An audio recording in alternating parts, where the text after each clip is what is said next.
So, hey, if you don't know, my name is Mark. My co-host here, Chris. It's me, Chris. We are we are your hosts for the evening for this Astral Paranormal podcast. Different format. We are very true podcast style. You see the mics, you see the headphones. And joining us tonight, our guests and part of our crew, we got Tim and Jessica. Welcome. Thank you. Hello. So, Tim is just starting to step out in front of the camera, even though him and I go back 27, 28 years. We've been investigating for over 20 together, but he joined the crew. I think our second investigation was when you formally joined the crew. I think so, yeah. And you've been with us ever since. In the last couple now, we're starting to put you out in front of the camera a little bit, and you've had some pretty amazing experiences. We're going to show some of that, talk about some of that tonight later on. But let's talk about your history, because Chris and I, we've talked a lot about where we've come from with the paranormal. So let's give folks who don't know who you are. Where did it start for you? What was your first experience like? So, as I was saying earlier, I had minor experiences growing up, but it wasn't until I moved here. I moved to to Philadelphia in '98. I met you in 2000. We lived in the haunted house. I was there for about a year, and then I left. And then we kind of lost touch for a couple of years. You had moved to Chester with your first wife, and I started watching Ghost Hunters.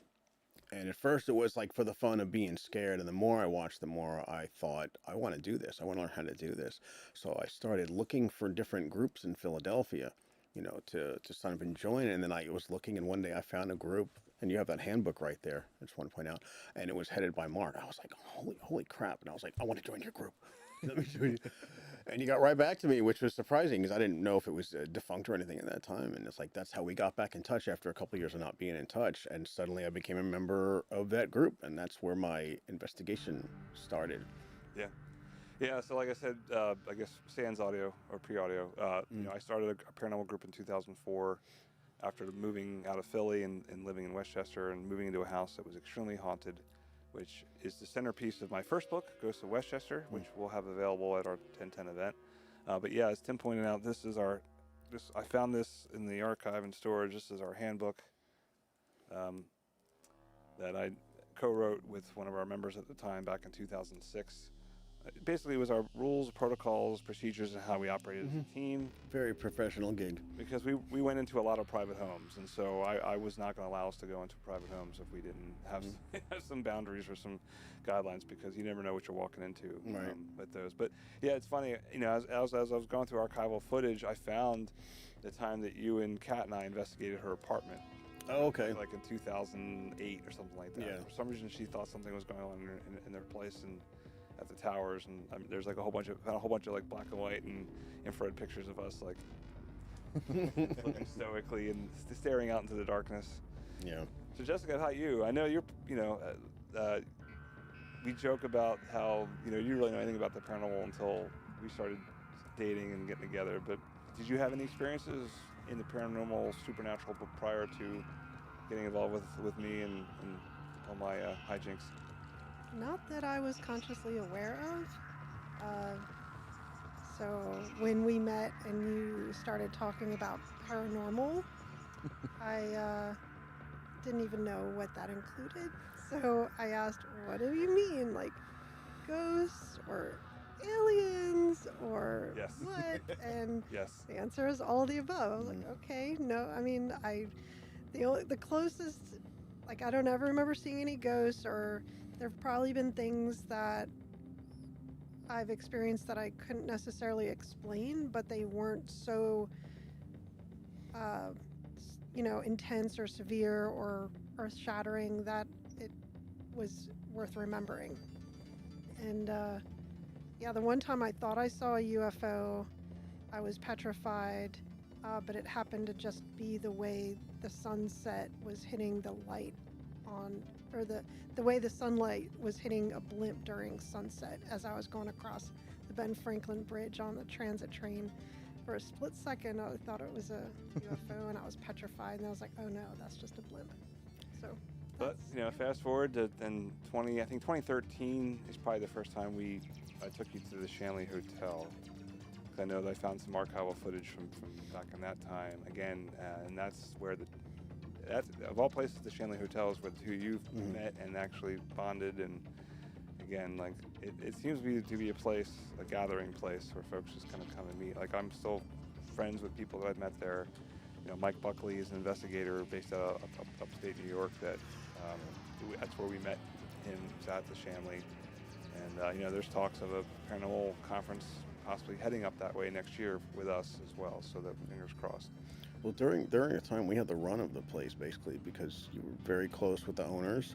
We were allowed to go anywhere in the building, so it's like we could vouch for the fact that they weren't tricksters, which was really helpful. Because when things happen, I'm like, okay, well, there's no reason for them to try to fool us because they know why we're here.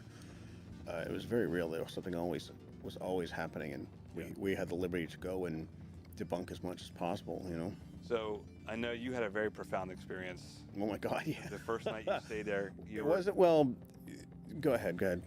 Well, you were in. It was in the bordello. You were in the middle bedroom, right? That was actually the third time I think it was Halloween, which sounds cliche, but that was the heaviest night. But something significant has happened every time I've been there. Well, the very first time that I stayed in the Shanley, I stayed in the same bedroom in the bordello that you did, where you had that experience, where literally something came in, sat on the end of my bed, and I'm like, it's like 5 a.m. I'm like trying to go to sleep, like can you just come back tomorrow, like. You know, and then why don't you tell us a little bit about your... Oh man, so we had, after our live investigation, we decided to do our own. So we were up for another 2 hours. It was like 2 or so in the morning. We went to bed late, and I got upstairs, and first when I'm laying down, I heard what sounded like some kind of machinery going on somewhere in the distance. And it was one of those things where I'm like, how does everybody not hear this? And it's keeping me awake. So finally it shuts off. I'm like, thank God. And then out of nowhere, I hear this woman crying, positively sobbing on the other side of the wall of my bedroom. Not the one connected to the other room, but the one that is sealed off. There's a catwalk that goes behind those two rooms, but there's a new wall put up, and the door in the other room is nailed shut. So there's nobody in that catwalk. And we know because, again, we had the run of this place, so we were able to check everything out. And so I immediately turned the light on and slowly got up. And for 4 straight minutes, this woman was crying. So I left the room. It's like our rooms were like, they were bordello rooms. There was just a curtain. It wasn't a door, so I could hear the other people in the other rooms. This guy snoring in here. Like, it's totally quiet. It's coming strictly from the wall on the other side of my bedroom. And like for 4 minutes, I'm sitting there like, when it's happening for that long, you have so much time to be like, oh my God, it's still going on. It feels like forever. Like it wasn't one of those blink and you miss it type situations. And that wasn't even it. So 4 minutes and she stops crying. So I'm like, all right, I'm going to try to lay down. I slept with the light on. At one point, about 4 a.m, I got up to go to the bathroom, which was downstairs. I went downstairs. I came up. No sooner did my head hit the pillow when I hear people talking in my room. Literally right next to my bed, a man and a woman. And I get up and there's nobody there. Then I hear people running around in the room. There's like a connecting room, sort of like a greeting room that connects all the other rooms, and you hear people running around in boots. I hear people whispering, going, hey, over and over, and I poke my head out, and there's nobody there. So the next morning, the couple in the room next to me, this included this woman named Dolly, who was a total skeptic. During the live thing the night before, she was like, oh, this is so boring and stupid. She came down the next day, and she and her husband were like, we heard all that. They were like, before you came up, we heard all of that going on. Like, that stuff was going on for hours. And this woman who was just like, she wasn't a stupid woman. She was a very strong-minded person. And she was like, after last night, I believe, she said someone came and sat on her bed and pulled the blankets off. And she wanted to leave. And her husband was like, no, don't freak out. And she decided, and she was one of those people that make it worth it. And I was just like, okay, see, we're not just, we got to debunk. Let's be honest. We got to debunk as much as possible. But when you have someone like that who witnesses that stuff, it's like, it just makes the whole experience richer, Yeah. So we're talking about the Shanley Hotel up in Napanoch, New York.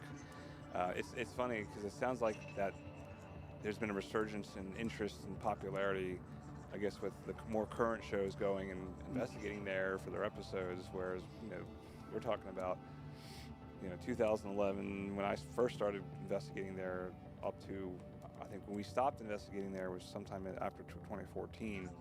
Apparently it's become a popular place, and it was, that was when Sal owned the place. Like you said, he gave us full reign. This is a hotel that could sleep 36 people, and we'd be a team of 4 or 5 plus a couple investigators, and we'd have the whole place for 2 or 3 nights. It's also where Jess, I would say it's safe to say one of your first somewhat paranormal experiences was in the bordello as well.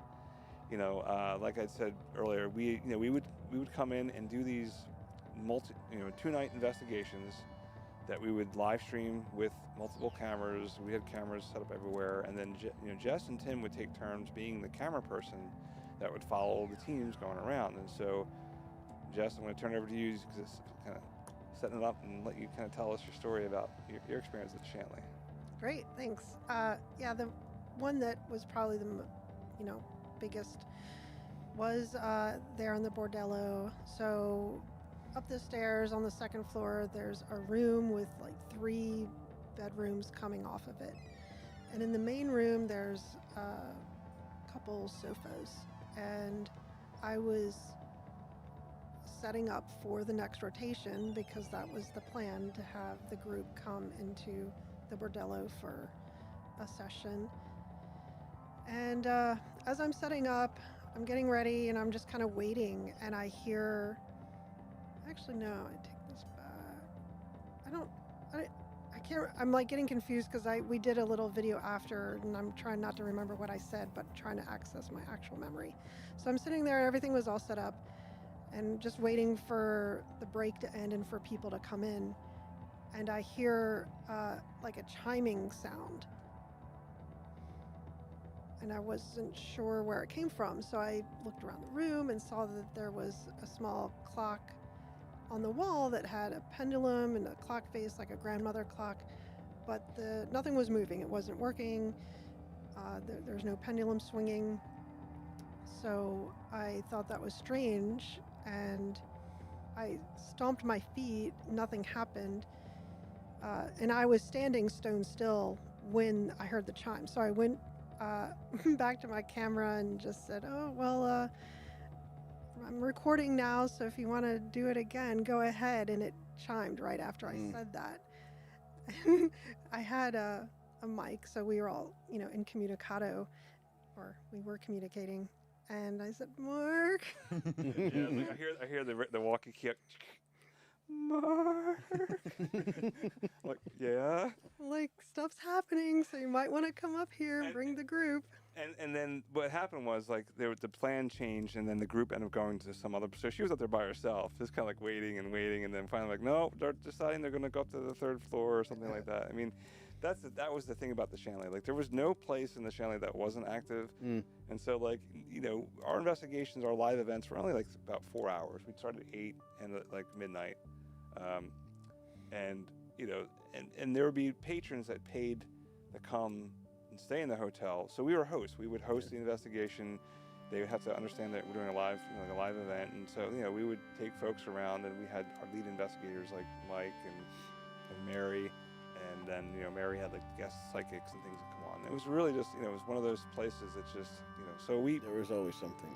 So we found all this archival footage that we're gonna get ready to show you a clip on. But Tim, you're gonna say something. I just want to corroborate that I also heard that same clock ding at a later date, and I went up and I tried to I hit the wall. Like, there's nothing on the other side of that wall.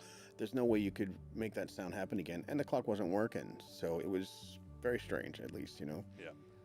All right. So I think on that note, why don't we go ahead and show you this new this teaser, extended teaser that's getting ready to show.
days I'm going to come over here, I'm going to sit in that madam's chair.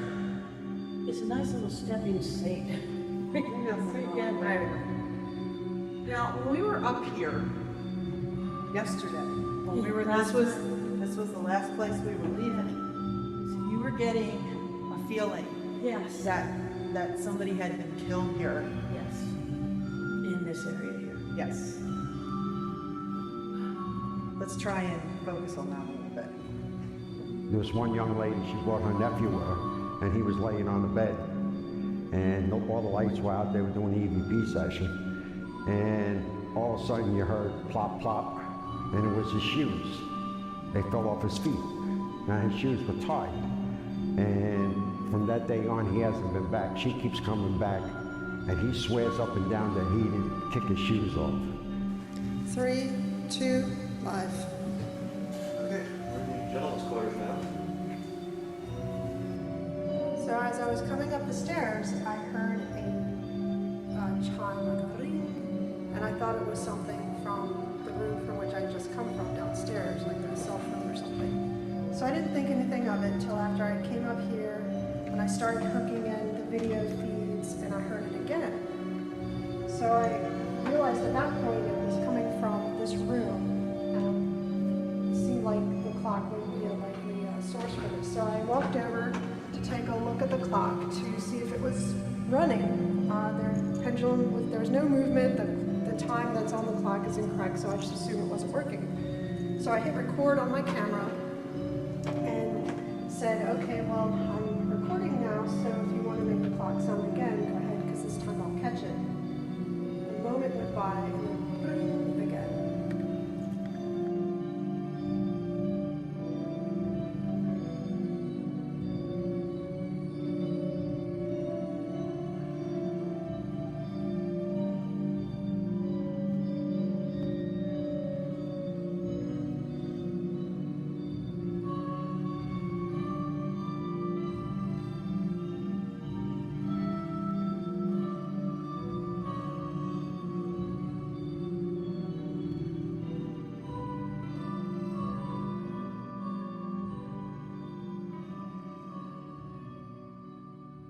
Filmed, so we're gonna do a full-on, documentary. Full-on, I mean, probably sub an hour because that's a lot of work. And then we've got investigation footage with featuring Mike Buckley. We've got footage obviously featuring with you in there, and that was Sal and Jen. Yeah, who we met and investigated with there. Rosemary Ann Guiley, I found the footage with her in it. Mm-hmm. And the sad thing is, since we've been there.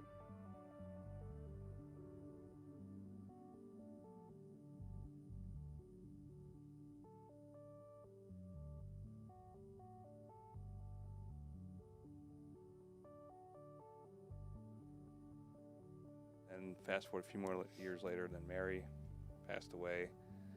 That was a shocker. She was one of my founding members of the other paranormal group, and she was at our wedding. So it was someone that was really special and near and dear to me. So I want to do something to kind of highlight and show. Yeah. Because she was passionate about this just as much as the rest of us, and I feel like we never really get a chance to show that. Because again, we did those live streams. I think we're broadcasting at 480 for Lucky, and it was like this is 2014, pre-UHD, everything. I mean, we would run like literally thousands of feet of like RCA cables and audio, and because we had DVRs running everywhere, and everything was hardwired. Like we had cables run to every location that they would be camera people. So that's why she would go in there, plug in. We'd say, okay, good. Now bring in the team, because that was how we did. No wireless, it was just. It would literally we'd get there at 2 o'clock in the afternoon, and we were setting up until showtime at 8, and it's like, so. But and that was before we were Tremungus. Tim, you are a Tremungus OG. You've been in practically, if not all of the creative videos that we've done, all the music parody videos. So yeah. You're my partner in crime in Mama Rose's Pound Cake, which will be at Delco Horror Haven next weekend. Yeah. We're screening that Sunday in the first block, along with Swine and Dine with Chris, and A Night In with Hayden, and I think Amityville Barbie's in that block as well. So we're all going to be there next Sunday at Delco Horror Haven's Invasion Weekend, and that's going to be at the Town Center in Media, which is this like restaurant bar type of place where they have like a screening room. So that's going to be cool. So Tim, we want to do something special for you. Oh, okay. This is that thing that we did. All right. So, you know, it's like it's getting your lifetime members. Oh, okay. There's gifts. This is for you, buddy. I think I know what it is. Yeah, a long time coming.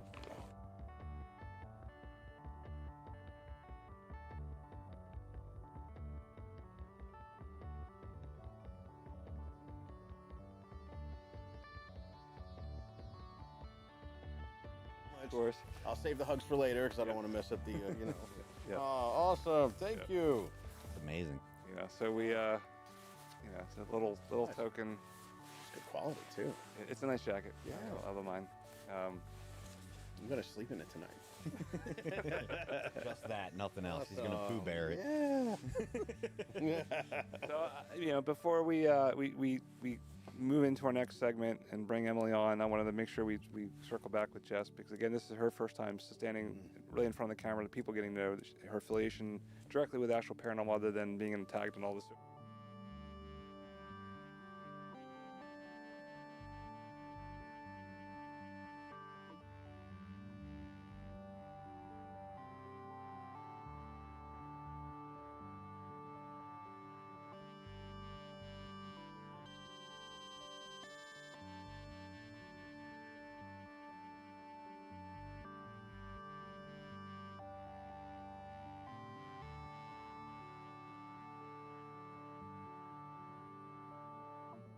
So I want to say thank you, Jessica, for all that you've done for us for the show. Thank you so much. You know, I think we're going to see more Jess in front of the camera in some segments with her and Emily and Alex, I'm sure. I would like to just point out how far Jessica has come, because this was our thing, and then, you know, Jessica started in the background, and then little by little, because you have all these hidden talents, or, you know, she just teaches herself to do things, and she'd be like, I'm going to figure out how to do that. And so she little by little rose to the front, and now she's the president of Termungus. And we could not have done this without Jess this whole time, because if that were the case, we would have done it by now. It took someone, you know, she was the right person at the right time with the right attitude and all that stuff. Yeah, you know? well, Termungus wouldn't be what we're doing now without. Absolutely not. without- And I without think you her. came up with the name, did you? Yes. That's true, yes. I came up with the name, but it was the group that decided it would represent like our creative efforts, you know. So, I mean, the same.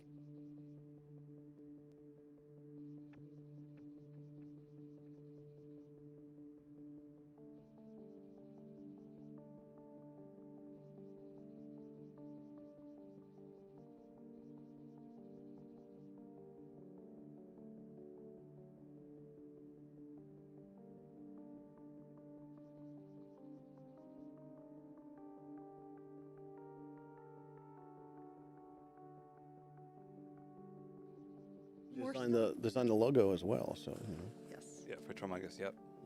In fact, all the little art things you see in our films, you know, cereal boxes and what is it, whale Coke or whatever. Mama Rose's. All that stuff, that's all Jess. Yep.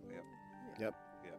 Very good. Yeah. All right, so anything you want to say that you're looking forward to for the 10/10 event? Come on. Oh, honestly, I am just so excited to be a part of something that not only supports our local theater, because it is a fundraising event, but also just asking that question, like,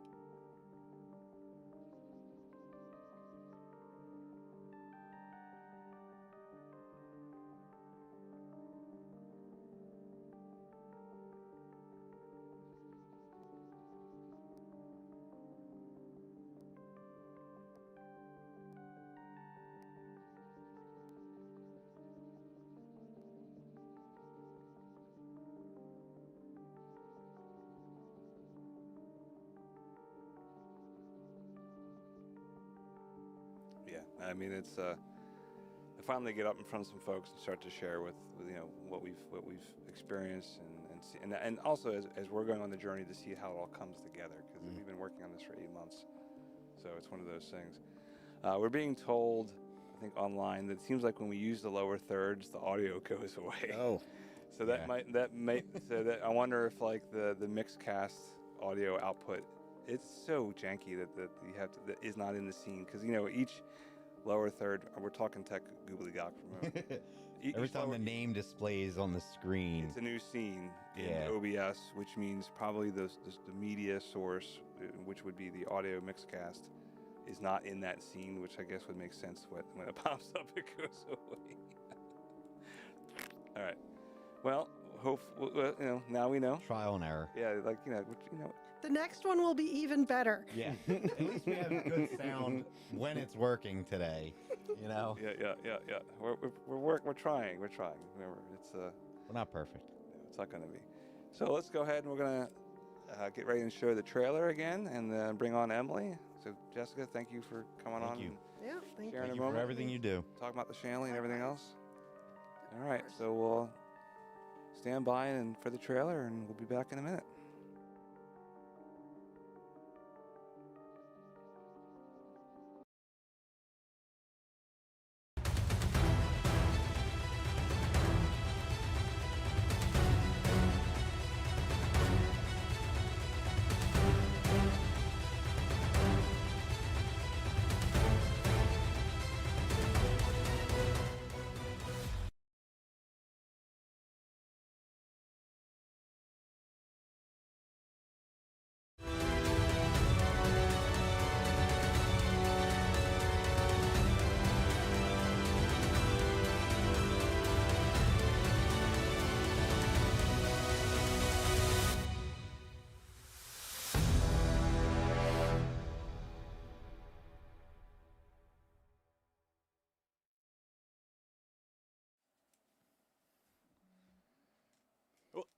I know those guys. Hey. It's like that Spider-Man meme. Because we all look exactly the same. We do. I'm not. I'm wearing the exact same shirt I wore on the Friday the 13th one. Oh, well, that works. It's not the exact same, but it's the same design, just a different artist. Maybe you just stepped through a wormhole. Yeah, I think I from did. the event, and you just came right from there to here, and you never actually left. Yeah. Hi, Emily. Hi. Welcome. Thanks for putting up with all the technical stuff. I know you. Well, you got Tully's attention. What up, Tully? Well, welcome, Emily. If you don't know, you should know. I'm sure you know. Emily is one of our lead investigators and our sensitive psychic on the show, our talent. Since again, talking about since the live stream we did on Friday the 13th, we've investigated, several more times, really got to have some very powerful, impactful experiences. Especially in the July and August investigations, being up in the balcony, right, and then backstage and all that. So, welcome. Mm-hmm. Yes, it's live television.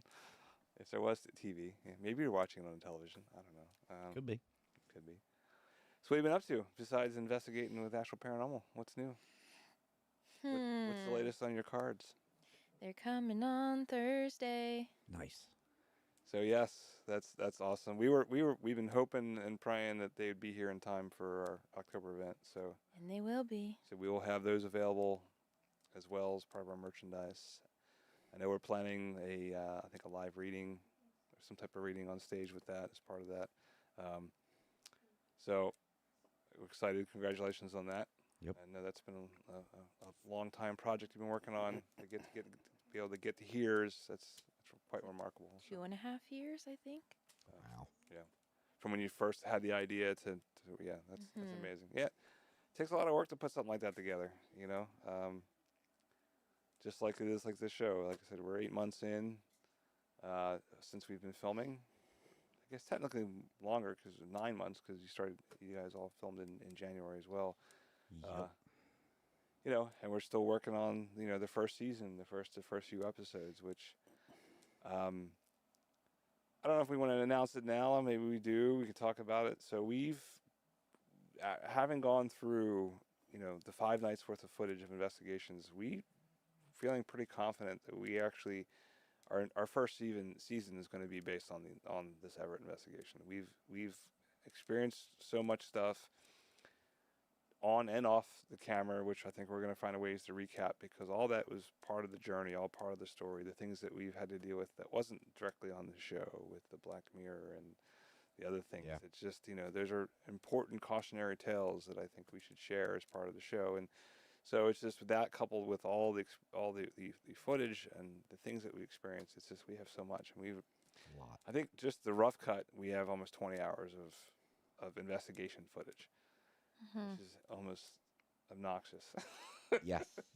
It's a lot to go through. It's a lot to process. Because we have to pare it down to a 90-minute presentation that includes not just showing you footage but us giving you live demos of the equipment and sessions and readings on stage, and just bringing you on the journey of the process. So it's going to be, we still have quite a bit of work to go from between now and October 10th, but we're getting closer. And tonight we're really excited to start to share some of these Some clips, of the footage and segments, clips, that we've gathered along the way. But tonight, one of the things we're focusing on in a multi-part segment is the Estes method, right? Which was something that we didn't invent, of course, but it's something we introduced. Oh, that's right. Thank you. That disembodied voice is Alex. Make sure you share the camera in the control room. Right, we were supposed to set this up. So there they are. So we got Alex, Brett, Amanda, and Jess. So you think it's hi guys. It's easy. It's not easy.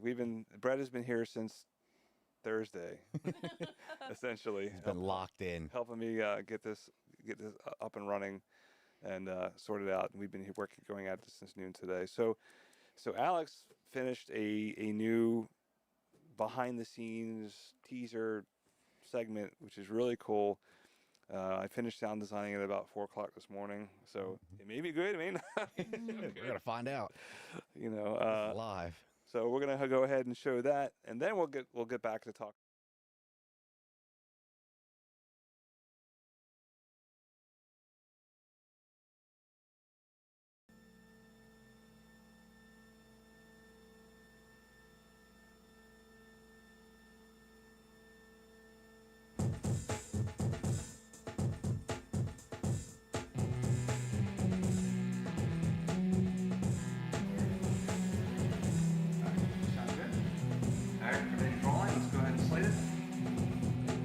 A positive space. There's lots of interesting things here, and just energy-wise. But just to keep that, we're here for the good of the theater, right? And hopefully, whatever we interact with tonight, will understand that we're doing this for the theater. Get this show on the road. Alright, Chris, you good? We're rolling, Chris? Yeah. Same. Yeah, it's rolling here too. Yep. All right, here we go. 8 pink clap. All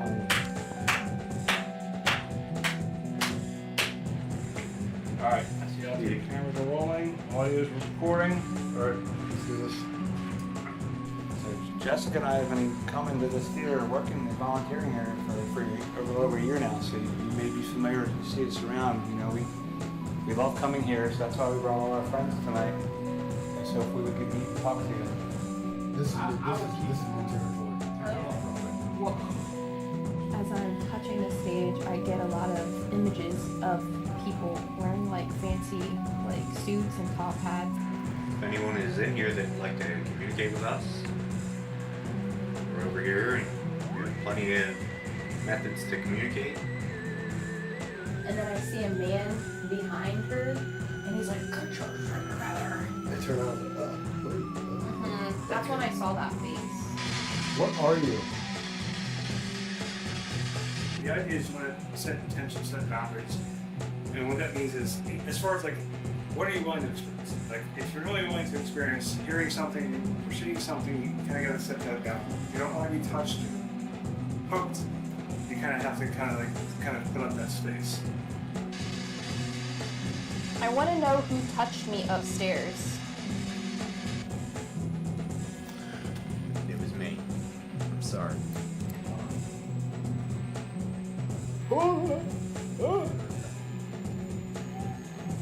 No.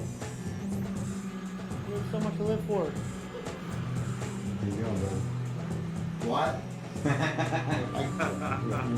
Keep going. Gonna go the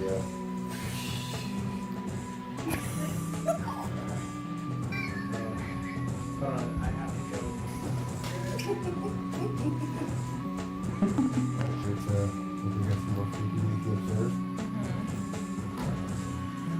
I was gonna say, uh-oh. Alright, cutting everything. Anyway, cut. Cameras. Cut all your cut cameras. Increase that.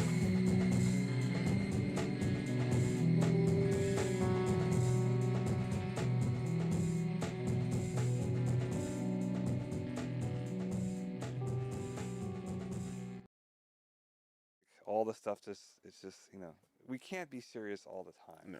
It's impossible. Yeah. I mean, it can be stressful enough to sit quietly in these places at 3 o'clock in the morning, trying to communicate with something that may or may not be there, And I think that's the reality, is that you don't need to be some hardcore person to sit there and wait for go. A lot of it is just sitting around and nothing happens. So what else are you going to do other than crack jokes and goof off, And I've also noticed that sometimes it's between the official sessions and you're in the environment, things just happen. Yes. And they happen whether or not you're Yeah, the ghosts don't come when you call them. No. No, not at all. But we definitely try our best to have a good time. Mhm. Keep it light enough that. Yeah.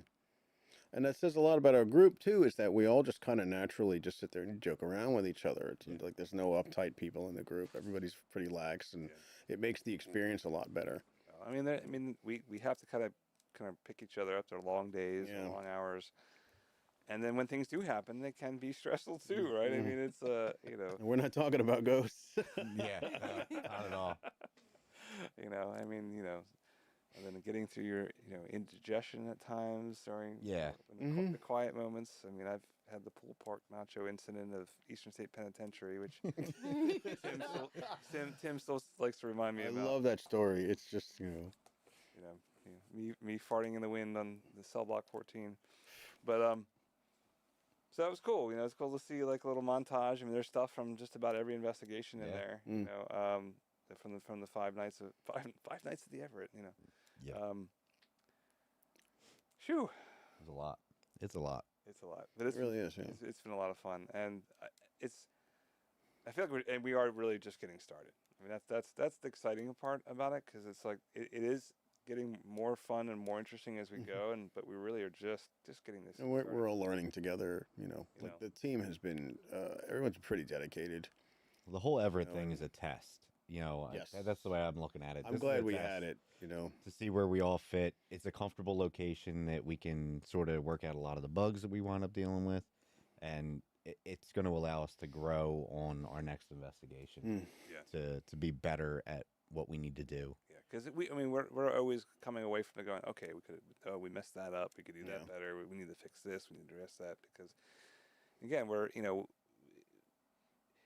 sometimes the hardest thing is to be able to capture and get the footage in a way that it translates to the experience that we're having, because we're having these very intense experiences, these intense moments. We're huddled together in this cramped small space, and so making sure we capture it and show you in a way that you can hopefully understand what's going on, whether we had that quintessential piece of physical evidence or not, but to kind of put you in there, almost like a POV of the journey, right? That's why we're being so hypercritical on how we do it, how we can improve it, what we can do to make better, because we want to make sure that it's entertaining, and the folks who are watching it can understand what we were doing, and realize it's all the good, the bad, and the ugly that goes on to making a show like this. So, all right, so we can, I guess, talk about a little more about the Estes method. So it's always fun. We started it, I think I want to say on our third investigation is maybe when we started using it or trying the method. I feel like the May investigation was probably when we really started kind of giving it the old heave-ho. Yeah. And we're still figuring out the mechanics of how we want to use it. Yeah. Right, because we understand what the method is, and we're going to talk about the history of it. Alex thankfully put together some notes kind of going through. So I'm going to kind of walk you through. So the Estes method was, it started, I guess officially they're accrediting it to January in 2016 at the Stanley Hotel in Estes Park, Colorado. So that's where the name answers my Estes is question. coming Okay. from. Yeah, which I thought it was somebody's name as well. Like, oh, who's this Estes guy? I want to punch him now. Just kidding. So we have, I think it's Carrie Pfeiffer, Connor Randall, and Michelle Tate. So Carrie or Carl Pfeiffer from Ghost Hunters, Connor Randall is from Coast to Coast, and then Michelle Tate was Ghost Hunter Academy, which I didn't know that was a thing. Oh yeah, I know who she is. Okay. Okay, so that's a show on those moving pictures. I remember that. It was sort of a reality show where they cut people out one by one, and they so they got her and Adam Berry came from that. Gotcha. What am I kicking? It's the bag. Okay. So the idea is to eliminate bias by blindfolding and providing noise canceling headphones to the party listening to a spirit box while others ask the questions. So that's the basic mechanics of what it is. Theoretically, data collected using this method would be more objective, but sadly, the first Estes method was conducted privately and is not available to the public. However, we have tried the Estes method during our investigations of the Everett, and we have this to show you, which we'll show you in a minute because I want to talk more about it. But it looks like that the Bloody Disgusting has an exclusive interview with Connor Randall where he discusses his origin in his own words. So there's out there. And I remember just anecdotally sharing with Emily and others that, when I was first doing Spirit Box in 2007, 2008, I would often go out in like haunted places with myself and just wear a pair of headphones and just do the Spirit Box. I did that at Fort Delaware. I did that all over Gettysburg. I did it at Fort Mifflin. I've done it at Eastern State Penitentiary. Now, I didn't use noise canceling headphones or blindfold myself. And it was just more of me just kind of like walking in the environment, seeing what would come out and talk. And it's a different way to do it, right? So we've experimented with this. We've tried things where,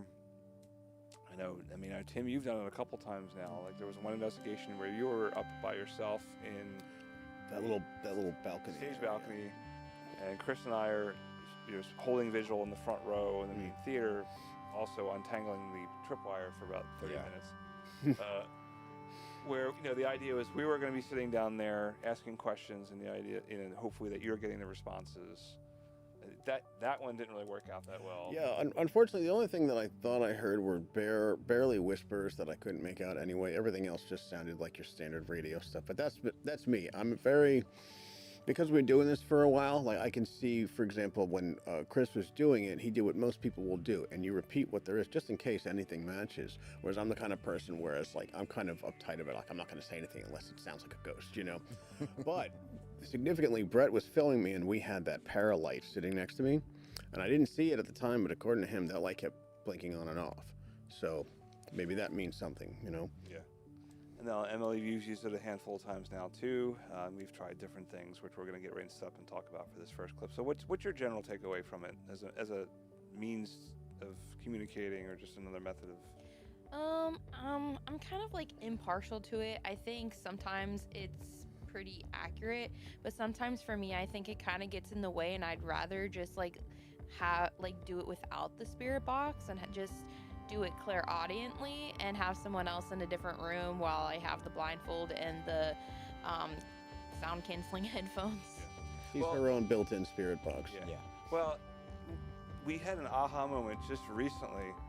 We were going back and forth in Messenger, and she was like trying to like be gentle because she didn't want to offend me, but she hit it right on the head, and it's very true. And I don't know why we didn't pick this up until now, but oftentimes she's using, if we're using like the ghost portal, which is an SB7 with some processing through a speaker, which is my SB7 that I've had for 15 years. The Estes method is a new spirit radio, which is right here on the front of the table, that we bought specifically for this, so that no one has a relationship to it, or it's not bonded to anyone. So I think it's fair because we're all trying it together. But your takeaway was like, I can't stand that portal or that, because it's just, you weren't really syncing with it. And it's like, well, it's because it's not your device. Like, you haven't really built that time with it. And so I think, moving forward, when you're doing spirit box sessions on your own or running them, it should be, probably with your SB7 or your portal or whatever device, because it was just, it's like, again, that aha moment was like, wait, we know this already, we've talked about this, but yet I think logistically, okay, I'll provide the equipment, we got this, let's go.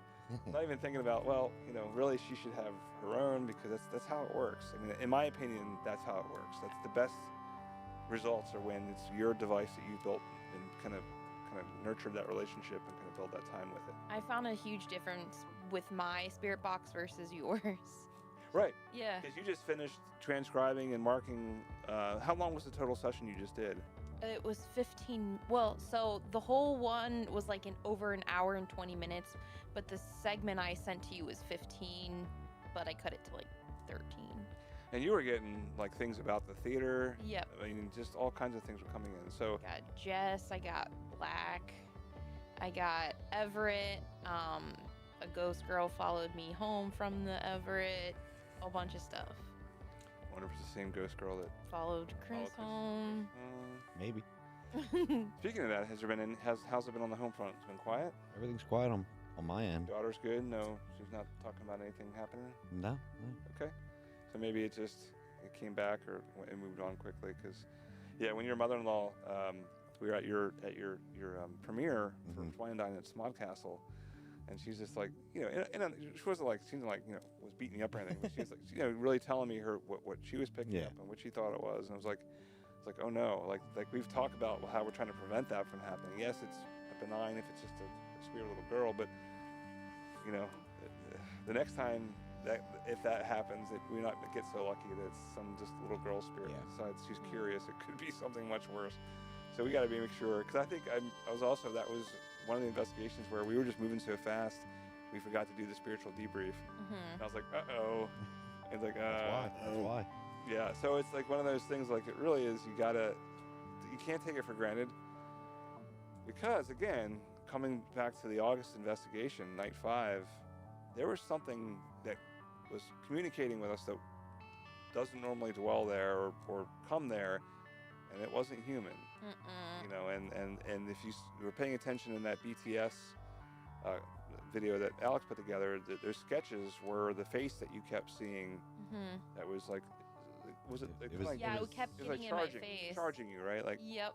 But it was morphing its face, right? Trying to figure out a face that would scare you. Yep. But I'm so desensitized, they can't. Yeah, and then weird. You had that experience during that same session that you were you were back at the director's monitor. It got weird for a while.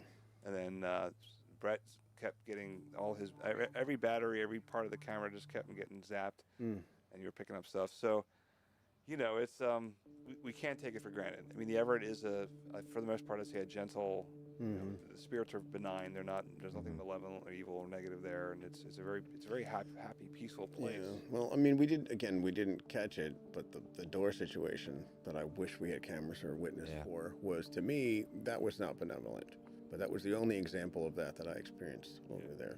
I think it was something like, hey, just trying to get your attention. It was like someone shaking the door, like they were trying to see if the door was open, and then kicking it.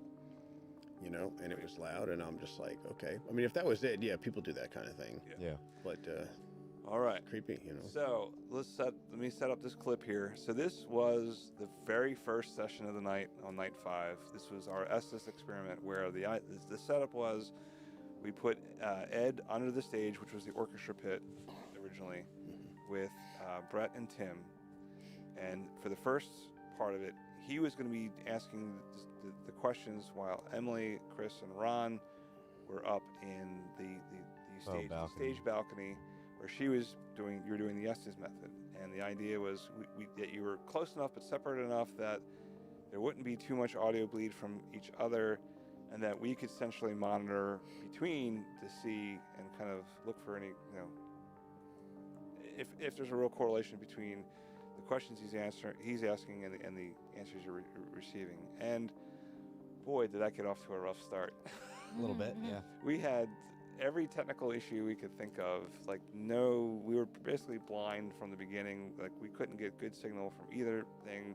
I think Brett had to change his battery twice before we even officially started. Yeah. And it was like, it started right away, and the other challenges. So this first clip is probably the longest clip we're going to show tonight. It's almost that entire session where the two of you were in sync.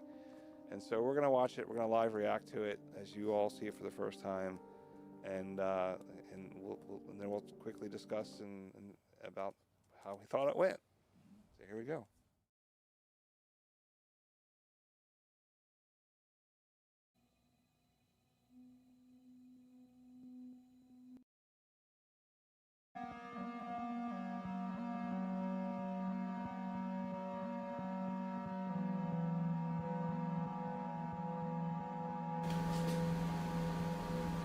We're back.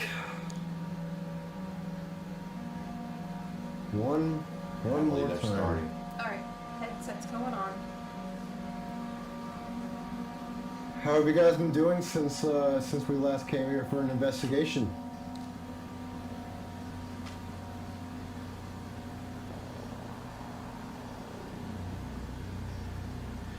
Anything new and exciting?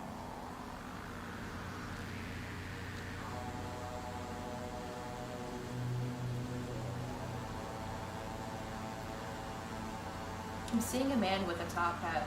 BTW.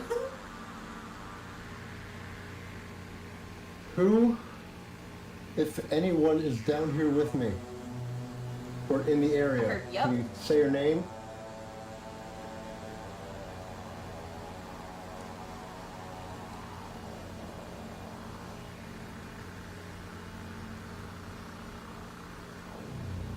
You can communicate with us.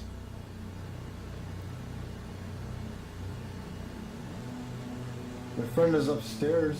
If you want to communicate and speak directly to her. Thank you.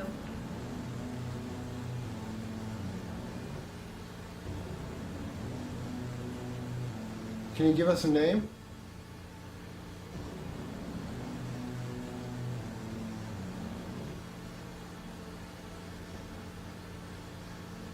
Me?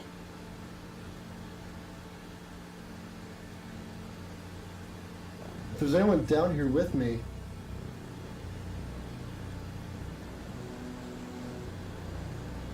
how are you involved with the theater?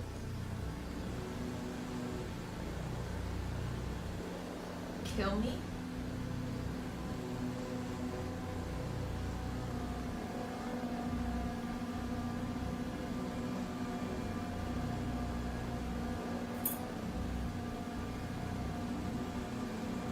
It looks like they're from the church. Because they keep showing me an image of the church. How many times do you frequent under the stage?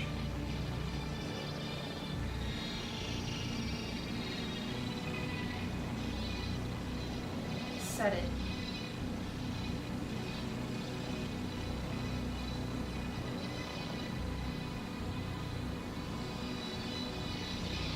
Did you have a favorite performance that you liked?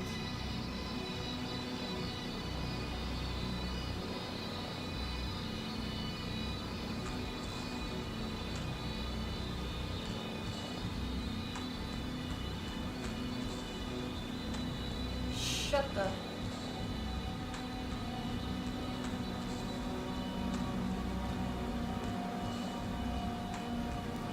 We would love to talk to you. 14.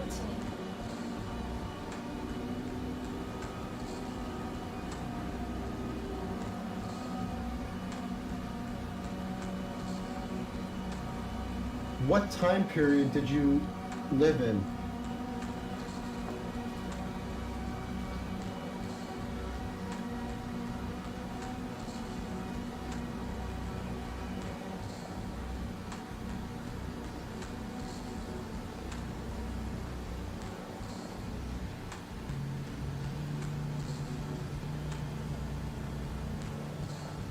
What events happened?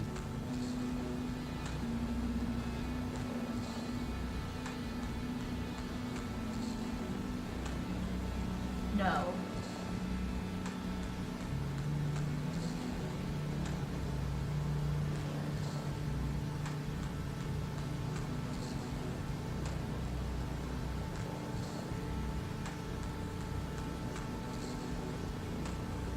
Nope.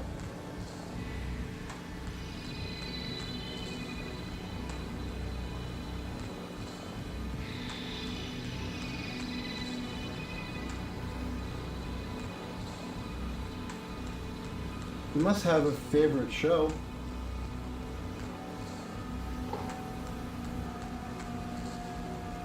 I heard something right there. Heard a knock. What? I heard something too. Is there anybody near or on the stage?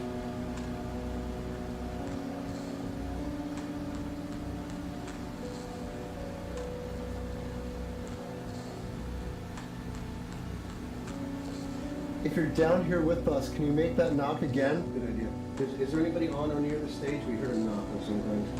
It's weird. I'm feeling warmth on the side of my leg.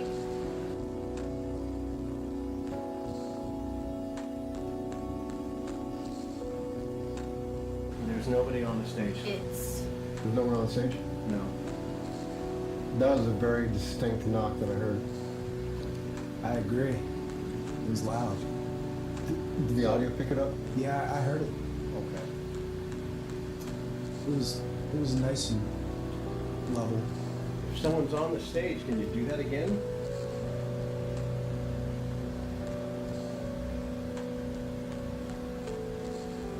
Can you give us a little tap dance?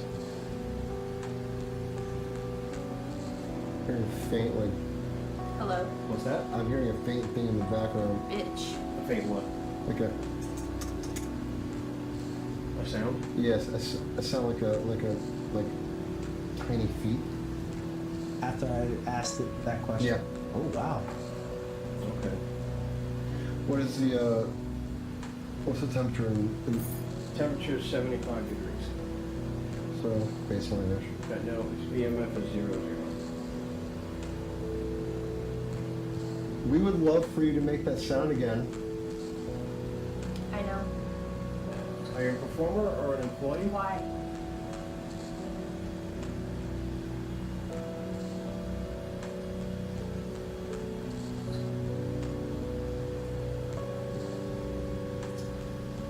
How long have you been here?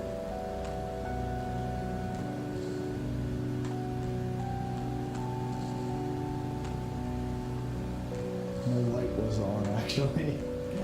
And it's off now. Bitch. That was me, my knees cracking.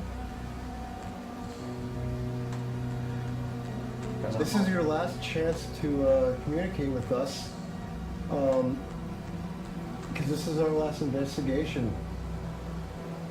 Do you have anything that you would like to say to us before you leave? Come. Because I don't know about you, I'm gonna miss this place. So if there's anything Right. that you would like to say, please communicate by any means that you can.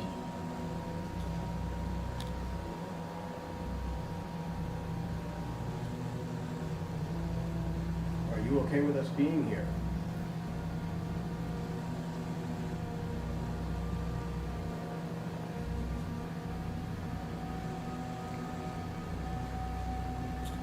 If you'd like us to leave, you can let us know by making a noise. You can give you permission to touch me.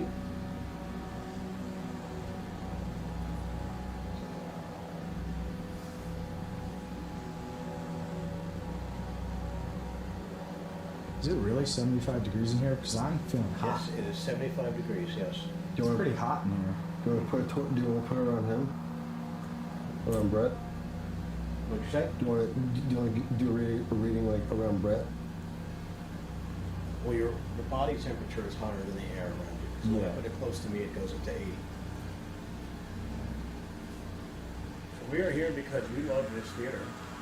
And if you're here, Please. you probably love this theater too. So we'd love to hear your story. We have devices here. You can speak up to this red light if there's something you want to say. You can also speak into the blue light. The blue lights that are on our collars and lapels. Or you can speak through a device that's up there a bit.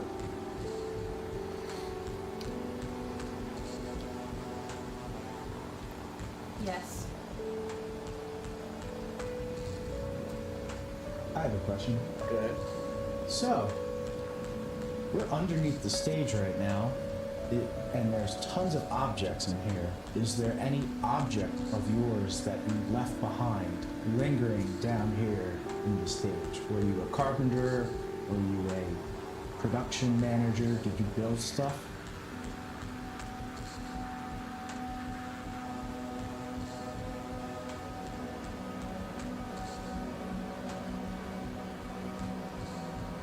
Are you mad that this staging area underneath the stage is all cluttered with random objects you don't recognize? What?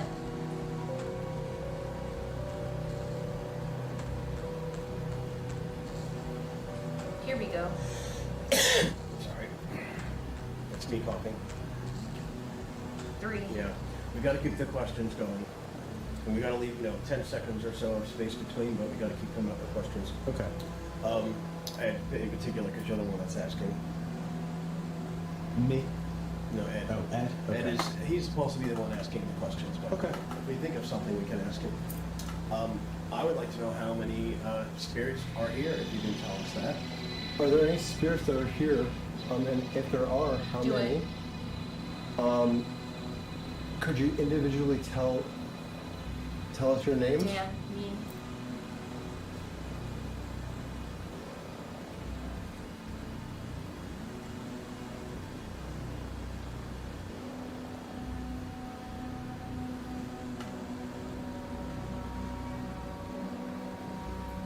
We thank you for the opportunity to talk with you. Nice. Is there anything that you would like to see in the future with this theater?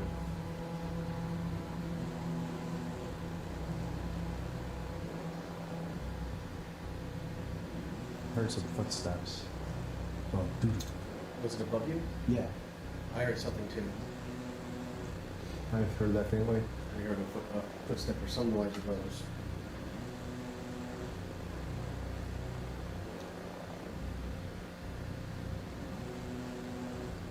Is there anything that you would like us to show to tell the world? Stay away.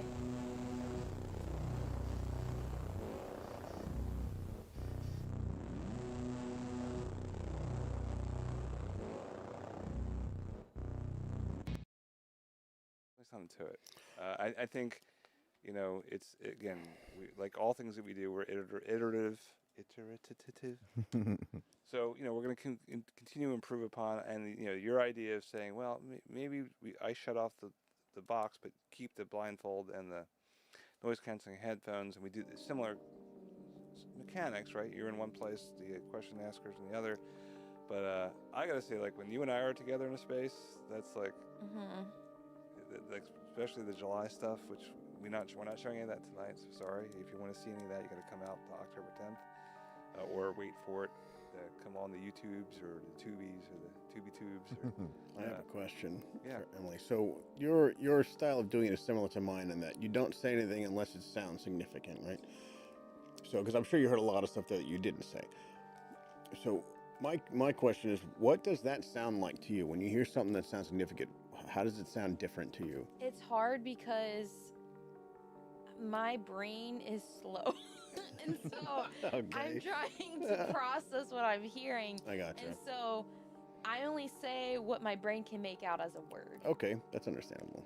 So if I can make out a word that is intelligible, that I know for a fact that is a word, I will say it. So whatever's clear to you, basically. Yes. Okay. And for me, I'm listening for phrases or words that kind of almost like here's the band, the frequency, and it's like that's like when you're getting a word or a phrase that goes across multiple ticks. That's different than just the normal radio chatter that you get. Yeah. Depending on the strength of You get whatever. fragments of things. Yeah. Right. You're actually getting like full on phrases. I mean, I've had things curse at me, say my name. I mean, in the next part of this session, which we're not showing tonight, something was talking to me in a different language. It wasn't Spanish. It wasn't something like just me picking up some Spanish radio broadcast from an AM or FM. I can't remember what. I think I was sweeping FM at the time. So, you know, it's gonna happen. Excuse me. Oh my. I was, Live TV. More I was gonna gas. say sometimes too, like I'll look for certain tones in like different types of voices. Like when I did my own experiment, there was a certain voice that I noticed through the frequency that wasn't like a typical radio voice. That was different. Like it was a sweeter feminine voice that wasn't like your typical like manly voice. And I was like, oh, that's different. And so I would listen for that and then pick it out. Okay. We have heard it work at times when it's blatantly obvious. We were at some library. Either Downingtown or Phoenixville, maybe. Phoenixville. It was the Phoenixville Library, and we had something like that, and we heard a voice say like "no" over several of the frequencies, and it was so obvious when we heard it. We're like, okay, like that was the one time that I was like, now I know it works. It's got to be difficult because you do have all these little pieces of voices, and it's so easy to get caught up and be like, oh, that's a word, you know. So it takes some fine tuning, you know. Well, that's one of the ideas around the portal version, is that you're processing the audio in a way that only like it's finding that sweet spot with the compression and the gates and the reverb, that you're suppressing the chatter and that things will break through and then it becomes clear. And that we've had things pop out and it's just like, I think it sounded like it was in a room with us. But those are more of the few and far between than your normal things you're hearing on it, right? So it's definitely evolved. It's interesting. So the Estes method seems to be the next, that next generation of approach to spirit box sessions. Because the portal or the ghost box has been around, now, and there's so many different variations of it. I mean, I think the video that you sent to me that inspired the building of our own, was again just another take on it. Like, and you can get them where they're basically prefabbed and everything in a nice fancy enclosure, or you just hunk a bunch of parts together like we do, and it doesn't look pretty, but it works, right? It works. Yeah, so that's really Velcro falls off sometimes, but it works. Velcro. It's always Elmer's glue. I'll just put in nails in. Paper clips. So that was we do have another Estes video that we're going to show after this. Yep, after this next clip, which is going to be an interview session or segment from Michelle Trubin, who is the director of operations for the Everett Theater. She's the only, well, she'll explain, but so we did a series of interviews with volunteers and folks who have been at the theater off and on for a number of years, to hear their experiences. But Michelle is like the historian. She knows all things about the theater and about Middletown. So we thought it would be a good clip to kind of show you a little bit about that, and so you can understand more about the theater and get a sense of what the main theater looks like. So here we go. This is our interview segment with Michelle from the Everett Theater.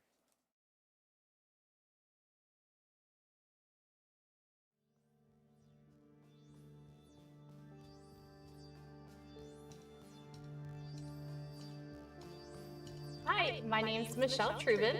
I'm the Director of Operations here at the Everett Theater. I started 10 years ago as a mom. My daughter was an actress here at 9 years old, and my husband and I are active volunteers, so we ended up really getting involved in the theater. 5 years ago, they hired me as a part-time employee, which morphed into this full-time position. I'm the first full-time employee at the Everett Theater. And then Director of Operations is really a fancy title for supporting all of the board members, just really being involved and helping out where I can. So being on site Monday through Friday, 9 to 5, I'm able to bridge the gap between all the different committees. We are a volunteer-based organization. We don't say a volunteer-ran organization because of myself. So we're a volunteer-based organization. So when you have people constantly volunteering, it's really nice to have one person here that kind of knows what everyone's doing and can lead a little bit. So when I first started with the organization 5 years ago, I realized that there wasn't any documented history, and being that I was here all the time, I felt a connection to the theater, so I dove into the history. And the history of the Everett really wouldn't be complete without starting with the history of Middletown. Middletown is not in the middle of the state. So first step was, why are we called Middletown? We're actually in the middle of two different areas. It's the Bohemia Landing, which is on the easternmost side of Bohemia Creek. So they would, in the 1600s, bring oxen and bring the goods back and forth between the two different ports. It was the shortest point between your cities such as Philadelphia, New York, Baltimore, Washington, D.C. Well, there was a gentleman named David Witherspoon who opened a tavern for those weary travelers who were traveling across, and they would stop and have a drink of beer. Well, from that tavern, an entire town opened up. It was called Middletown, between the two different rivers. Middletown, when it developed in 1861, is when it incorporated. It needed a town hall. So this location where the Everett Theater is was the first Middletown Hall. Unfortunately, it burnt to the ground in 1918. But a gentleman by the name of James E. Lewis decided that he wanted to build another town hall and opera house here. It would be grand. He spared no expenses. It opened up in 1919. Unfortunately, it also burnt to the ground in 1922.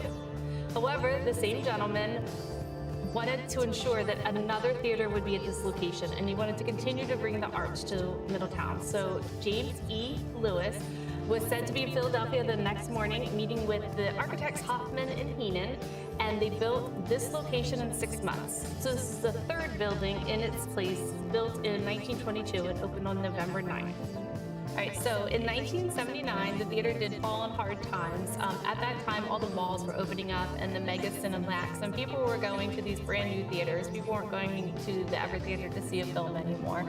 So unfortunately it closed, but a woman by the name of Ellen Combs Davis heard of its demise. There was a rumor it was going to be turned into tennis courts, and she decided that wasn't going to happen. So she got a group of concerned citizens together, and they formed ACT, Associated Community Talents. It's the same nonprofit that runs the theater today. They changed the name in 2011 to the Everett. Everyone here, besides myself, are volunteers. So it takes a lot of people to keep the 103-year-old building running. It takes a lot of people. We have 3 programming umbrellas. Our first one, we're in a theater, so it's live stage, is one of our programmings. The other one is cinematic arts. The theater was actually built for films. It's a vaudeville type stage. There's not much room on the sides. So we still show films here. And the third is our visual arts centers. Ellen, in the early 2000s, wanted to purchase the Napa Auto Parts store next door. And she was able to do that in 2016. And it is now the Gibby Center for the Arts. I say all that to say it takes a lot of volunteers, it takes a lot of money, it takes a lot of support from the community. We continue to do 7 productions a year. We show movies the first of every month, the first Saturday of every month, and throughout the year we'll do special shows around Halloween. We show special movies around the holidays, and January is the theater month. So typically our live stage productions go dark in January to kind of recruit for the next season. That allows the movie team to show 4 Saturday movies, one right after another with a theme. It's a highlight around here along with the Manhattan Short Film Festival. It's 1 week where the entire world can participate in watching these short films and vote on which one they like the best.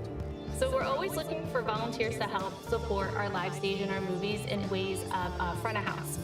So ticket taker, box office, ushering, concession, merchandise. It's easy on the job kind of training when you get here. We do have more advanced things. Our production team, such as stage crew, we could always use experience in lighting and tech and have some more support there. And then our art, we're always looking for art instructors to teach fine arts. We'd love to be able to have classes every night of the week and on Saturdays. So donations, if time isn't something that you're able to give, a donation is always welcome. Both of those things, so donation, sponsorship, and volunteering can all be found on our website, theeverett.org.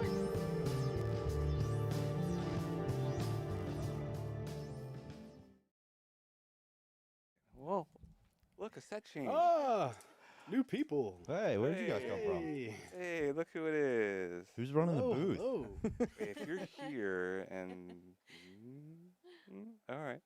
Well, welcome to the set. We've got Alex, our executive producer, showrunner. The reason that we're all together doing this Alex, welcome. I know you're just starting out to make your rounds on the PR churn. You've been on few podcasts now talking about the show. You stepped in front of the camera, did your first segment, and I think it was at the beginning of the July investigation, which we'll be featuring. I'm still pushing, like, we gotta do more segments like that. So, for sure. And of course, we got the one, the only. Hello, everybody. Mr. James Brett Taylor, our camera ops, our grip, our everything. Yes, sir. And now stepping out in front of the camera a little bit. So we're going to be, I guess, having fun, showing a clip of your debut on-camera performance. Oh yeah. Oh, yes. You could say we saved the best for last because this one is truly entertaining. But this is, again, building on the Estes method. So this time around, we decided to put Brett and Tim in the same space because we realized that the noise canceling headphones actually were pretty good at blocking out. Because there's a couple times I remember, like, when you were doing it up in the balcony and we're like ready to wrap and getting up and you're just like you're just sitting there, kept going. I'm like, hey. I was blindfolded. I had the noise canceling headphones on. I didn't know what was going on. They're all rapping. They're leaving me. I was like, oh, we're done? Okay. I had no idea. But that's the whole point. You're not supposed to know what's going on. And having tried to use it myself, I was pretty confident. Like, we could keep people relatively in the same space. So we put, Tim on one side of one projector and then Brett in between the two, because there's the two 35mm film projectors, which are a pair of carbon arc projectors from the 1930s that we still run. We're actually doing a 35mm print of Fantasia in November. Michelle touched on our January series, which is the directors, where we have 5 directors and you actually pick the movie and vote and all that kind of stuff. So that's happening right now on ever.org. You can actually get in on that now. I think we're going to announce the lineup near end of October before Halloween. But Alex, you brought us all together. You're the ones that really, if it wasn't for you, we wouldn't be doing this show. I mean, and we do have, we've thanked him before, and Ronan, if it wasn't for his set, Jess and Ron and Chris and you and I and some of your other folks, we would have never met. Nope. So, and Brett was home sleeping. Yes. But I was snoozing. So what was your inspiration? Like how did you get started to get the idea that you wanted to produce and kind of create this Well, show? It sort of came out of a desire. Somebody had approached me and asked if I could put together a show, and at the time I was on my second set, which was a night in, and I was like, probably not, but I'll try. It all came from this attitude of like, I'm here, I made it, my foot is in the door, and I want to make something great. So I started networking, and the first person that I networked with was Emily, and that was on a night in. I told her about my wild, crazy idea of trying to put together a paranormal show out of nothing. I don't have any crew, I got nothing. You want to join? And that's where it started. Yeah, I mean, we were already in pretty close contact because we were bringing each other on the different sets and projects. So I remember being around when you first started talking about it, and I'm like, there's actually a specific moment that I remember, because I had no idea that you had paranormal investigated. I didn't know about your books. We'd never talked about that. We were working on Pool Toy at the time, right. So that's what we were talking about. And I brought this up, and I saw your face, and you looked at Jess, and you went, but then you're like, I think you guys exchanged looks, and composure. Let's see what happens. Yeah. And don't get too excited. Don't get too excited. Right. I'm so freaking excited. Because I remember the night you were all at Lum's Pond in January. I think it was January 10th or 11th. January 11th. I was here. I was home, and I'm like, they're only 10 minutes away. I hope it's going well, And I realized, I'm glad I'm not there. Yeah, right. Yeah, that's true. Our first investigation at Lum's Pond was January 11th. It was an overnight investigation, and there was a 17-degree wind chill that night. Yeah, it was cold and snowy, and you were out there in the woods looking for the screaming woman. Yeah. Who I later found out my stepfather, who's also co-author, he's seen the screaming woman in person and chased her down to try to find her. So we'll get back to that at some point. But yeah. All right, and It's been fun watching how your idea, just kind of grow, and it's evolving, and the more people we kind of bring into it, and the attention it's starting to get, and folks are starting to become asking more questions, and the people who've been trying to get on our crew are like, we're good, so because it's not that we don't want to work with other people. This is not just a TV show. It's a paranormal group that's investigating haunted locations, and we have to really protect that dynamic. We have to protect that culture. Yes. Because if we're not on the same page, we're not vibing, then it doesn't matter. More so even than a film set. Right. Than what cameras we have, right. Because it's going to interfere with what's potentially happening in that environment. So that's why we are a little more closed off in that way. And it's not because of we're just being cliquish. We brought other people in. We had Elson in for one of the investigations, and the most recent one we brought Jimmy in to do some behind the scenes photos. So we're just going to be very limited and selective on that type of thing. I do think it's in the works or plans eventually to bring some other people in for one-off investigations, but right now we're still trying to figure out our own dynamic here. Yes. We've got a lot to get through before we can really start pushing that idea out there for other people to jump on with us. Yeah, and we are also just getting to a point where our team synergy is getting all on the same wavelength, and we're starting to build, and it's really exciting to be a part of. It started out as just the four of us at a Chili's. Yep. And now with Black Ab and Trimungus fully on board, we're capable of anything. And that is the most exciting thing about this project, is that the sky is the limit. Yeah. I mean, I've got a laundry list of places that I'm hoping that we will be able to go to and investigate. That's going to take some more logistics and planning and some cash. It's not cheap to go to these places and spend days, at a haunted location in some other town. I mean, that's why we're taking advantage of being in Delaware. Like, okay, I've already got all these places we can go. Let's go. Because that's oftentimes the most difficult part, is securing a location that you can visit and go spend 5, 6, 7 days, filming at. It's because it's not a one and done. There's nothing one and done about this. No, not at all. I mean, we're sitting on 5 terabytes worth of footage so far, and we've still got some more that we know we got to shoot for this after we get to our event. That's just our first episode. Well, first episode that we now think could be season, right? Yeah, it's probably going to be more than one episode. Because we got 20 plus hours of edited. I mean, it's crazy if you think about it. We've got 20 hours of edited footage from the investigations. That is true. Now, do we want to make people watch all 20 hours of that? Probably not. But Brett does. I'll watch all of it. Well, we are. We collectively are watching. We it are. As we're trying to find stuff, the show on this show, and for prepping for our 1010, event at the Everett. No, but that's a good point, because this whole project it was never like a solid state. It has developed organically. Yeah, because we keep trying things and see what works. Oh, that didn't work. Let's not do that again. Oh, that's really cool.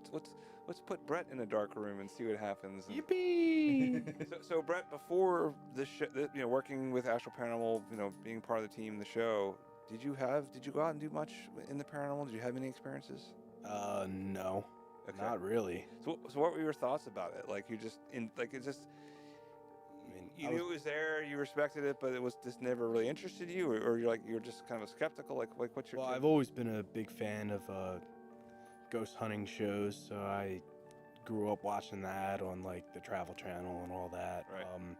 But I've always been a believer of the paranormal. I've had some paranormal experiences happen to me here and there in the past, but nothing like a big ghost hunting event like we're doing now. The closest thing that I've did was a little mini version with my family at my grandfather's old catering shop, and that was fun, but we didn't have any equipment and we didn't have any cameras or anything like that. They just locked me in a freezer and left me there for about 20 minutes. And Sounds about right. Yeah. They're like, all right, we need 20 minutes of silence. Let's lock him up. You just come out like licking a popsicle, bacon popsicle, like, hey guys. So how do you, so fast forward, you know, you've been with us since the beginning of the Everett, you know, which has been 8 months. You've been there for all the investigations, almost all the shoots. What's your take? Like, what are you thinking? What have you seen? I'm possessed. No, I'm not possessed. I'm having a lot of fun. I've encountered some paranormal activity already. You heard some noises that you're going to have to come to 1010 to find out because they're exciting. And just, I don't know, it's just fun being around all my friends and going ghost hunting. I honestly can't wait until the next big place we go. And I feel like you were the one that kind of like mentioned or start bringing up the Estes method, because as you started doing your homework, you were like, you went off the deep end of the diving board into all the different shows and studying them and just kind of absorbing, because you're trying to understand the style and the approach as a camera person and all that. And I remember, I think you were one of the early ones that mentioned the Estes method. I'm like, Estes, what? Because again, I don't watch the shows. I'm not on current. Like, I mean, I came out of retirement to kind of do this. So I'm like, thank you. Because that first investigation, like we've said this before, we'll say it again. It was like throwing wet spaghetti at a wall to see what stuck. It was like, I've got this piece of equipment that I haven't used in 20 years. Let's see if it works. No, it doesn't work. Let's try this. Hey, here, put this camera on, Chris, and go up those stairs. Yeah. Which was so fun to watch back, the very first investigation we did at the Everett. As much as, there were things that we could have done better, I really feel like watching that first time that we turn on cameras are rolling, clap sync is done, you're ready to talk. It's like watching you come alive.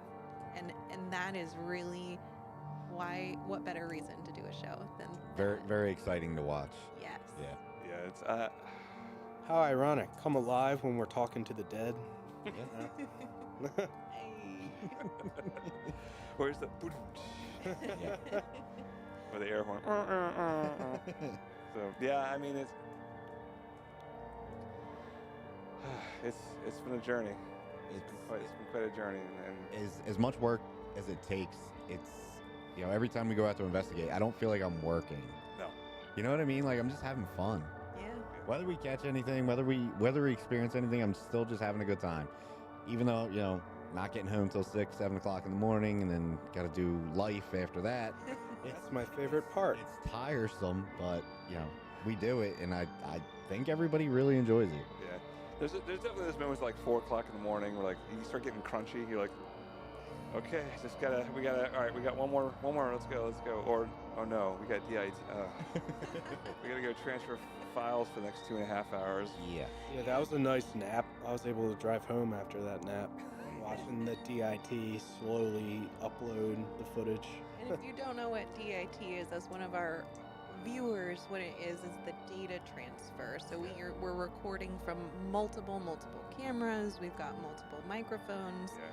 So as filmmakers, at the end of the day, not only do we have to finish our investigation, which is long, but then we have to also do that data transfer. Yeah, and we have to have redundant backups. We don't want to be like, I'll take all the footage and then I leave the hard drive somewhere or it gets run over by a car. So we try to have 2 or 3 copies of all the footage, and the best way in time to do that is right when we're finishing up, before we scatter to the wind until next time and do that. And that's been an iterative process too. I went away after that last time when we were like, Lily, he was passed out, and and it's getting brighter, and the birds are chirping, and I'm like I'm starting to twitch. I'm like, I need to be in bed. And I'm like, all right, there's obviously a bottleneck that we can solve. Yeah. So I went off and understood what DIT is. DIT is actually a role. I think it's a data information technician or something like that, right? And because I remember the first person that reached out to me and even mentioned that role was Ronan. He got hired to go on a set as a stunt coordinator and do that. I'm like, what is DIT? Like, I don't, So went up to deep end, trying to understand it, and understand what our bottlenecks were, which was more the hardware than it was, I think, not that we don't know how to transfer footage to a hard drive and organize it. It was about, we don't have the right connections, so, you know, digging into it, we found a software that helps us manage it. Her studio laptop is like, you know, has all the Thunderbolt 4 ports on it, and we, you know, now we can get to it relatively painless, and it helps, because that's a really important part. I mean, you go out and spend all this night, a whole night at the place, 12 hours, all this footage, and then you lose it. I mean, I've heard that from filmmakers. You know, they had to reshoot whole scenes or whole parts of movies because they lost the footage because something got corrupted or lost. I mean, we've all been there. We've all lost footage. We've also hard drives fail. I just got ripped off for that hard drive that never made it to me, that Amazon said, we're not refunding you because we didn't get the hard drive back. Yeah, you didn't get it back because I never got the hard drive. I got a case with a cable in it.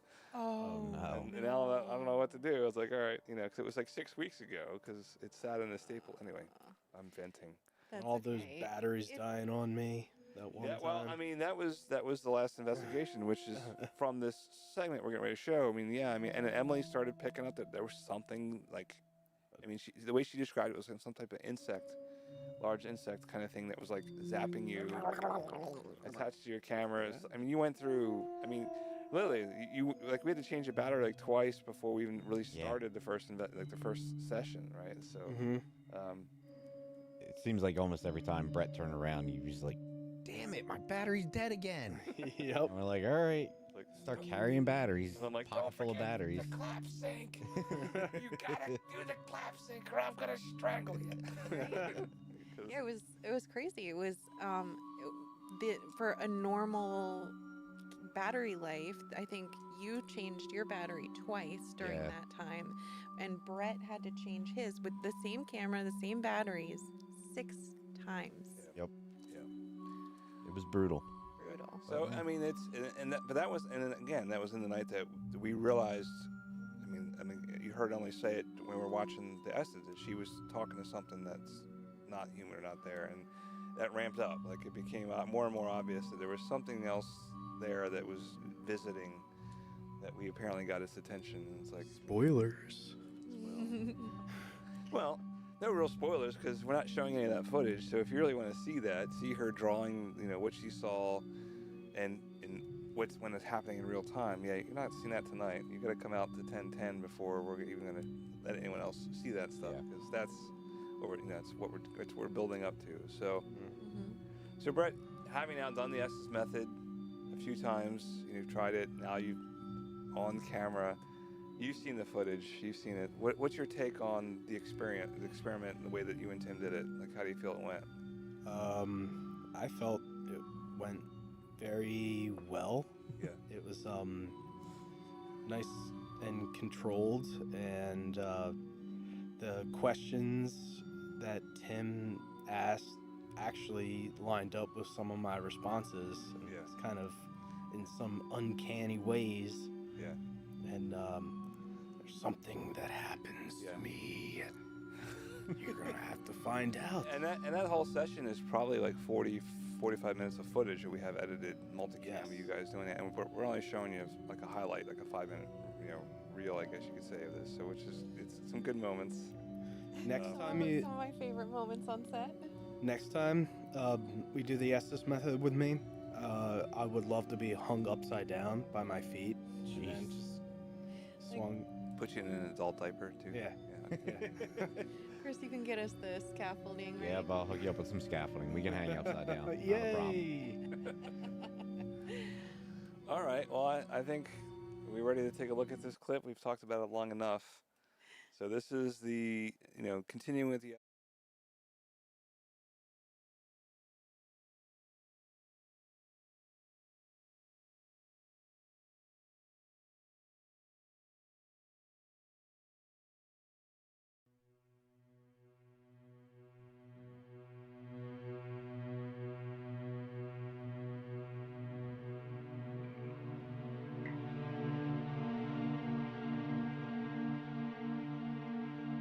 Okay, and we're back, and you can probably see me better this time.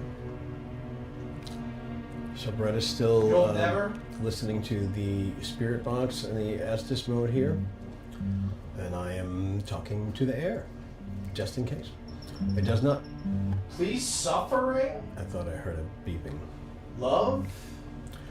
I'm not getting any energy. The EMF meter is not reading anything. It is 77.9 degrees.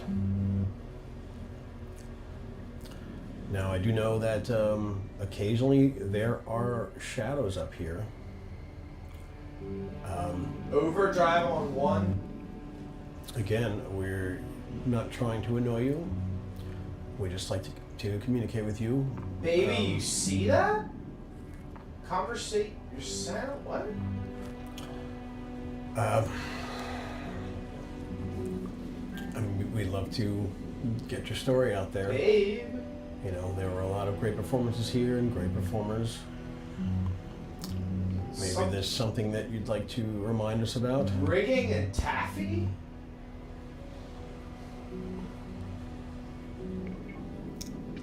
Emily brought a dreams? bottle of whiskey for the man that she calls the Whiskey Man tonight. It's a little bottle, but it's an offering for him, and we have it here right now. I don't know if that's your sort of thing. None today? Okay, fair enough.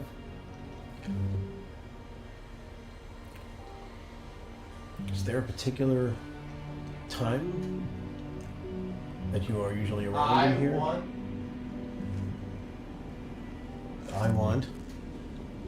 What do you want? Be concerned with, like, in my hole, everything you can go. Oh, please forgive me. Wow. Can you affect any of the devices that we have here in any way? Mental health? Yours mental health? What? Yo? It's important. It's perfectly fine if you don't want to communicate. Tis scared? Or did it say Tim scared? No, I'm not scared. We understand that we're intruding to a certain degree, but we love the theater. We like being here. Are you trying to scare my friend Tim? Like, what? I'm not scared. Perhaps you're visiting from nearby. You're wasted today? That's half true. Wasted today? I feel like these are more from me than the spirit. Don't wait. And a deep, thick black voice was like, don't wait. Could you leave? Could we leave? What? Would you like us You to want us leave? I'm having fun with you. Why don't you just leave? Maybe you're not having fun? Again, sorry if I don't hear you. We won't be here too much longer. Time?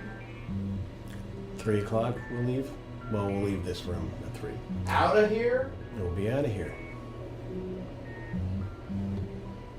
Over there? We'll be in the lobby between 3 and 4. And we'll be out of here at 4.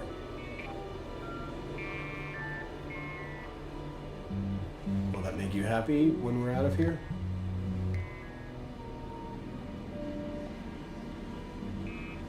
No way. Did you just say, please go? Maybe. Maybe. I promise we're gonna leave soon. We will go. I'm sorry for not going fast enough. We'll take all of our stuff and we will go. Just please be patient.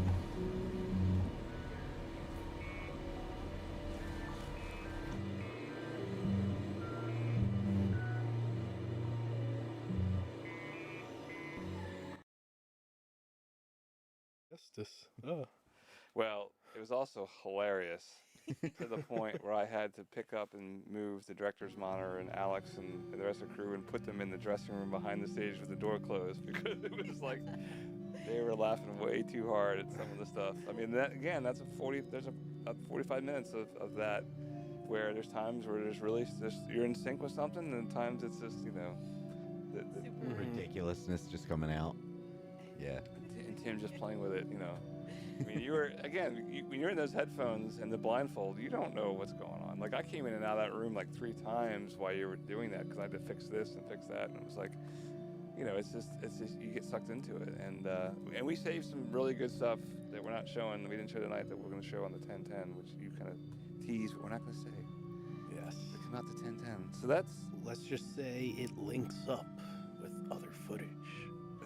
Connectivity of the paranormal. So that's where we are, folks. It's been almost 2 hours, so. Oh wow! Really? We're at the end of our live stream. We'd rather leave, and once you leave and wanting more than like, oh, they shut up already. So we are, less than 3 weeks? Oh yeah. 3 weeks from the big event. 10:10. Tickets are available. We'll finish out. We'll show you the QR codes again to get tickets. You can buy tickets online. Again, it's a fundraiser, so the theater is a non-for-profit, right? It is mostly volunteer run. Michelle is the only paid employee. You go from the board members all the way down to the volunteers. No one's getting paid except for the single Michelle. So they rely on donations. They rely on grants to keep the theater running. It really is the heart of the community. It's the heart of Middletown as far as in the arts. So we, because that was how I got back in this. Was my original pitch was, let me do a documentary on this place as a haunted, because I've heard enough stories, and we'll show it on Halloween or near Halloween, and we'll do it as a fundraiser, and then just like this world's collided or the synchronous, universe, and here, gave us a sign. Because that first investigation too was also like, well, it was meant to be a partnership. It's like I need to do something for this thing, and you all need experience, and let's just kind of mash it up and see what happens. And we did, and here we are. So we're really excited. We're going to have obviously more evidence. We're going to be showing you some pretty incredible, remarkable footage from the investigations. We're going to be live on stage.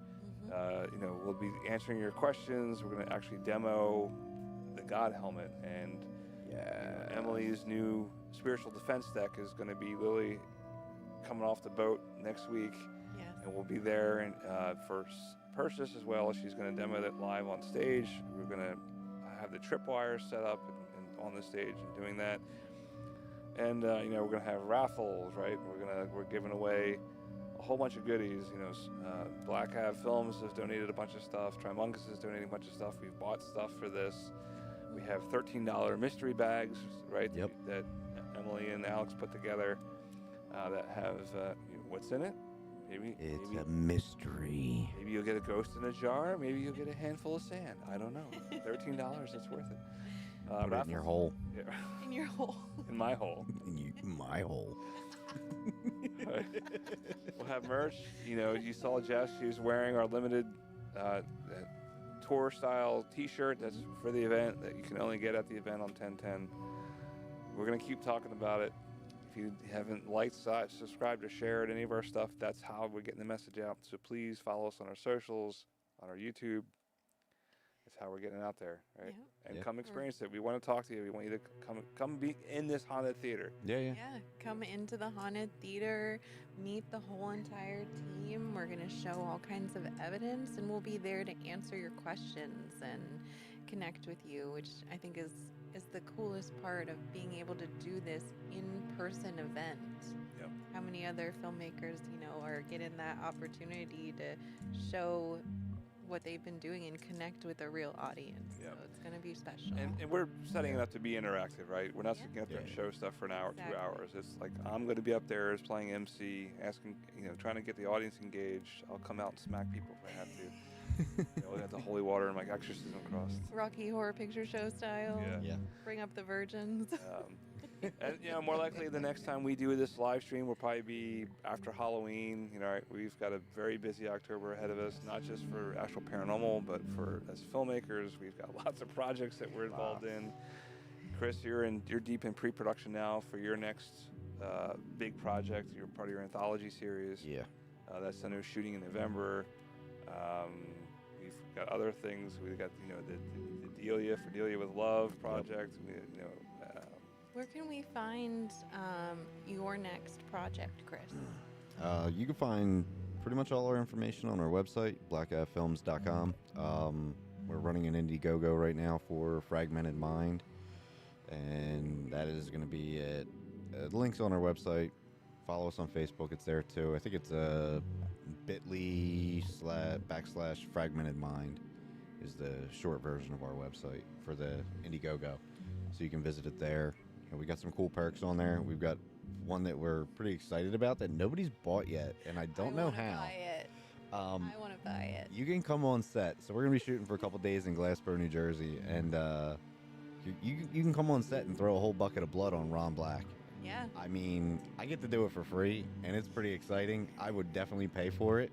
Anybody who knows Ron Black, you probably have wanted to throw something at him at some point. He's a great guy. He's a great guy. Yeah, absolutely with love. Or you could shoot him with the blood cannon. We also have a blood cannon that we'll have on set, and that thing can launch a large amount of blood at somebody really fast, and it's fun.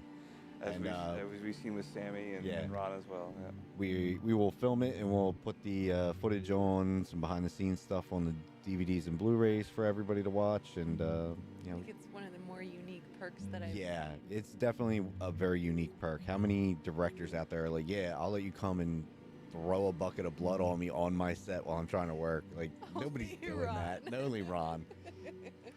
What if I, instead of throw the bucket of blood, I can just like let it drip on him for the whole time? Yeah. Just one drop every 10 minutes. Yep. Like torture. Instead of waterboarding, you're bloodboarding him. Yep. Yeah, I like that idea. That's the next perk, Ron. Get ready. Bloodboard Ron. Yep. And, Yeah.